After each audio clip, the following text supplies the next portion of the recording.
tal? Mi nombre es Michela Boymel Cisneros, estudio la carrera de médico cirujano y durante este video les voy a hacer una exposición acerca del oído durante su desarrollo embrionario.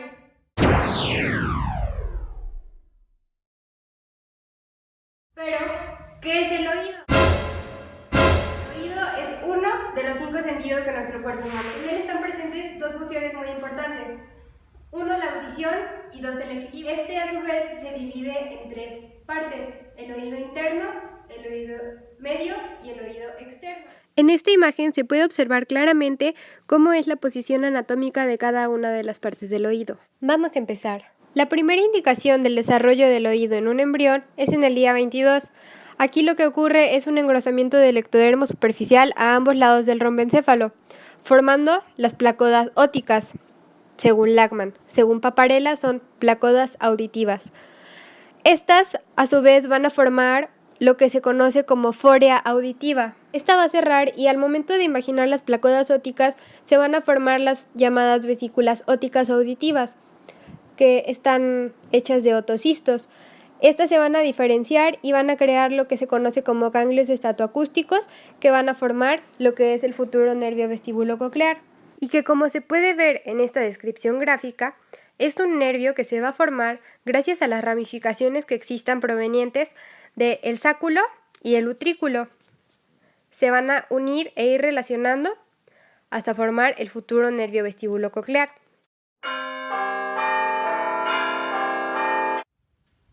El oído interno lo que hace es convertir las ondas sonoras a impulsos nerviosos y también trabaja en el control de los cambios de equilibrio. La primera estructura anatómica que van a formar las vesículas óticas es el utrículo, el cual aparece en la 6ª semana, derivado de una evaginación de estas, y se va a dividir en 3 conductos semicirculares, que van a formar la rama ampular, con su cresta ampular, que es donde se crean las células del equilibrio, y otra rama no ampular. Y estos conductos se van a convertir en canales semicirculares. Otra estructura que también se crea es el conducto endolinfático, que se llena con líquido llamado endolinfa. En esta misma semana se forman los sáculos y por una evaginación tubular se crea el conducto coclear, el cual es diferenciado por su forma de espiral, también se le dice caracol. La conexión entre estos dos hace el conducto de Hensen. En la 7ª semana las células se diferencian formando el órgano de Corti, el cual convierte vibraciones sonoras en señales eléctricas para la audición. El conjunto de todas estas estructuras epiteliales crean el laberinto membranoso. El oído medio se va a encargar del traspaso de los sonidos desde el oído externo hasta el oído interno. Es el conductor. Una de las estructuras que va a crear el oído medio es la cavidad timpánica. Esta se origina en el endodermo y proviene de la primera bolsa faríngea. Aquí, la bolsa se expande lateralmente contactando al suelo de la primera hendidura faríngea. Después, la parte distal de la bolsa forma el receso tubotimpánico. Este se ensancha y produce la cavidad timpánica primitiva, junto con la condensación del mesénquima, a lo que se le llama condensación mesenquimatosa. Todo esto ocurre en las 7 semanas primeras del desarrollo embrionario. Aquí es donde crece un divertículo del endodermo. Según Snell, se llama nicho tubotimpánico. En esta imagen se puede ver el atrium, que se forma a la 10ª semana, donde la cavidad sigue expandiéndose e invade el mesénquima que la rodea. Esta cavidad completa su formación al 7º mes, reabsorbiendo todo el mesénquima. Retomando la otra imagen, también se crea el tubo auditivo. En otros libros se le dice tuba auditiva.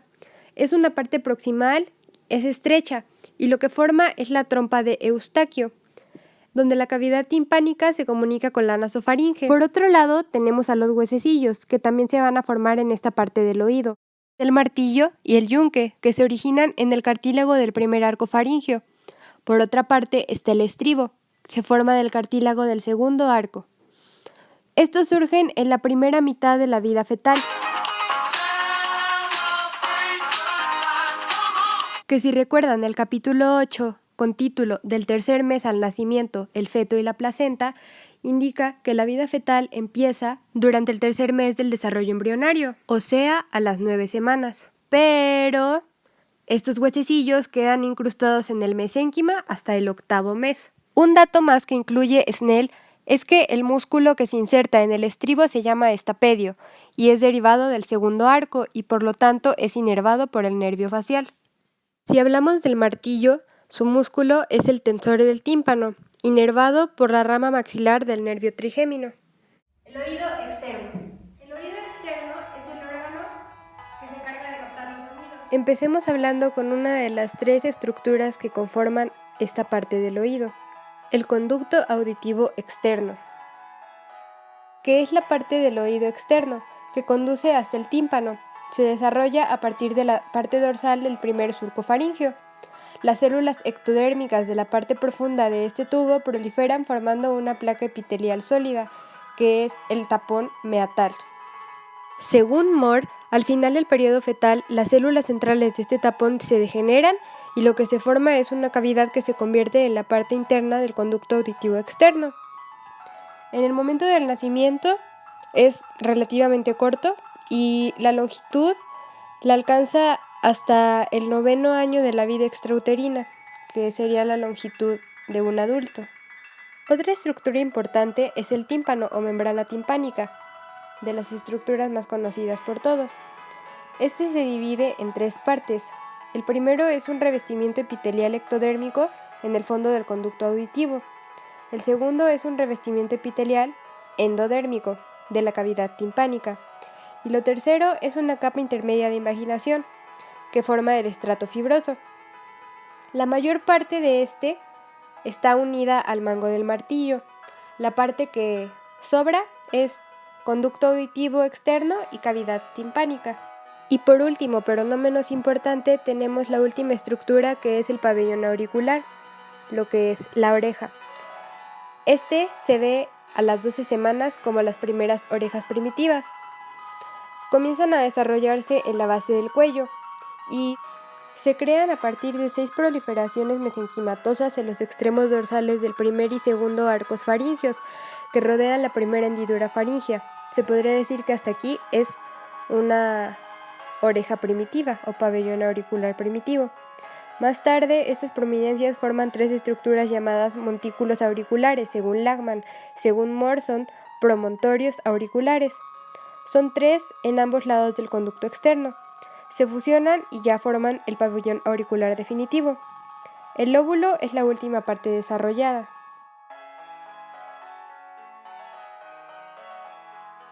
Es entre las 24 y 26 semanas que se escuchan algunos sonidos.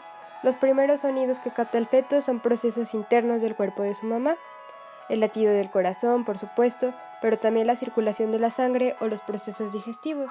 La audición. Como Lachman lo dice, la audición está basada en ondas sonoras que provocan vibraciones en la membrana timpánica.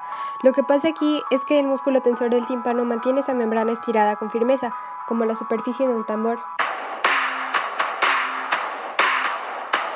Lo que pasa aquí es trabajo tanto del músculo tensor como del músculo del estapedio, que extiende la membrana con mayor fuerza para evitar que vibre demasiado.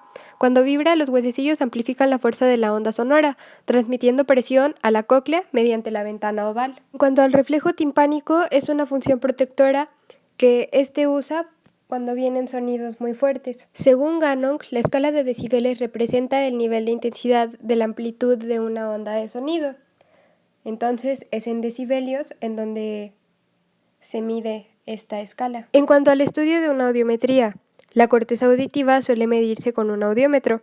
Este dispositivo presenta al paciente tonos puros de diversas frecuencias, escuchándolos desde los auriculares. En cada frecuencia lo que se evalúa es una intensidad del umbral y se registra en una gráfica como un porcentaje de audición normal. Sin embargo, leí un artículo donde se dice que estas pruebas no son 100% asertivas sobre el daño celular dentro del oído, ya que sí reflejan un acercamiento del problema, pero no es exacto. Que por más aislado que se logre estar del sonido, llega un momento en donde se llegan a escuchar tanto tus sonidos internos como algún sonido externo. Un aspecto importante que nos dice Ganong es sobre las conducciones de las ondas de sonido. Uno es la conducción osicular, que es una conducción de ondas de sonido al líquido del oído interno por la membrana timpánica y los huesecillos auditivos, que es la principal vía de la audición normal. Otro tipo es la conducción aérea, que son ondas de sonido que inician vibraciones de la membrana timpánica secundaria que cierra la ventana redonda. No es tan importante la audición normal. Y por último tenemos la conducción ósea, que es la transmisión de vibraciones de los huesos del cráneo al líquido del oído interno, como cuando aplicas un diapasón, como se ve en la imagen, u otro cuerpo en vibración directamente al cráneo. Y para concluir con el tema, siguen las anomalías congénitas y sordera. La imagen que se observa a continuación la extraje de un artículo que investigué llamado Atresia congénita del oído y su manejo. Aquí lo que ocurre en la atresia es un hueso timpanal amorfo y macizo por falta de reabsorción central. De alguna forma no se formó bien el oído externo y medio, que proviene del primer saco endodérmico, de los segundos y primeros arcos braquiales y de la primera hendidura ectodérmica.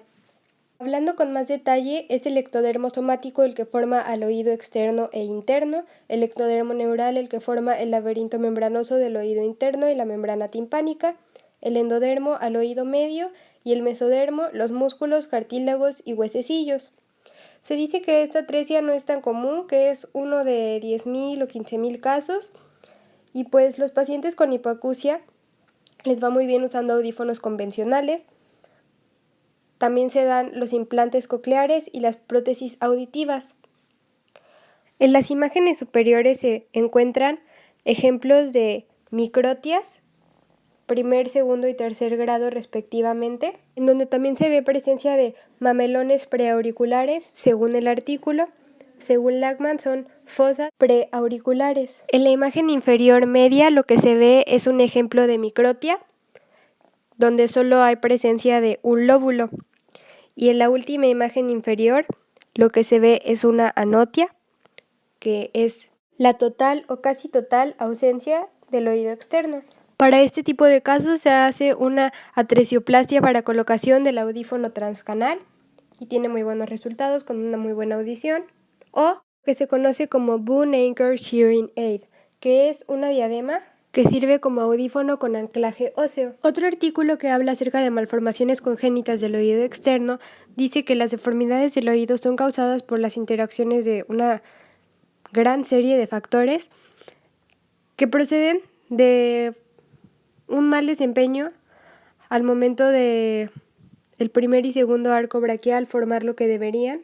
Estos no se forman. Las únicas descripciones precisas de las malformaciones es mediante la tomografía computada o una resonancia magnética, para así planificar posteriormente y tener éxito en los procedimientos de reconstrucción y rehabilitación del oído, que ya sería quirúrgico. La sordera congénita puede deberse a anomalías de las células ciliadas, a los ganglios de los nervios auditivos o por defectos que existan en el tímpano o huesecillos. Pueden deberse por diversos factores, como las infecciones prenatales o prematurez y diabetes materna. Aquí es donde entra el acutano retinoides, que puede ocasionar cualquiera de los tipos de sordera antes mencionada. Y como dato extra, el ácido retinoico es un metabolito de vitamina A que es necesario para el crecimiento y desarrollo de diversas estructuras durante el periodo embrionario. Es importante en las posiciones anterior y posterior del eje del embrión. Impide la síntesis de la queratina de alta masa molecular. Y aquí es donde investigué sobre otro artículo que se llama CHD7, que es un gen y reprime la síntesis del ácido retinoico y la enzima ALDH1A3 durante el desarrollo del oído interno. Aquí lo que se dice es que una exposición embrionaria a cualquier exceso de nivel o disminución de ácido retinoico conduce a anormalidades en neurogénesis, morfogénesis ocular, cardiogénesis, desarrollo de las extremidades y lo que a nosotros nos importa, oído interno, su desarrollo. Aquí lo que ocurre, por ejemplo, sería el síndrome de Charge con defectos de oído, que es sordera, y canal semicircular con disgenesia, o sea, malformación o formación anormal congénita. Como un dato importante que nos proporciona Lachman es que el estribo es el huesecillo más afectado en la sordera de conducción. Para seguir hablando sobre componentes que ayudan al desarrollo del embrión durante el proceso del oído, encontré otro artículo acerca de la expresión de claudina durante el postnatal temprano desarrollo de la cóclea murina. Aquí dice que las claudinas son componentes principales de uniones estrechas que forman barrera paracelular. Admiten la diferenciación de voltaje y la concentración tanto de potasio, sodio como calcio, necesarios para la función coclear normal. La mayoría se asocian con una estría vascular y el órgano de Corti. Se cree que se relaciona con la médula ósea, ya que intervienen inmensamente en el oído interno. Para concluir, y con genética, el último artículo que encontré fue acerca del perfil de desarrollo de microRNAs en oreja interna embrionaria humana. Aquí dice que siempre ha sido difícil la definición de microARNs que regulen el desarrollo del oído interno, debido a la inaccesibilidad de tejido interno del oído humano fetal. Hay diferentes patrones de expresión, desde una examinación hecha en un ganglio cocleovestibular, cresta neural y vesícula óptica parafina. Entonces, lo que aquí se necesita es una vía de señalización para una regeneración de ganglio espiral y otros componentes del interior de la oreja que ayuden a la formación de la oreja interna embrionaria humana. Espero que este video haya sido suficiente y cumpla con todas las características para llegar a comprender de forma adecuada el proceso del oído durante todo el desarrollo embrionario. Gracias por su atención.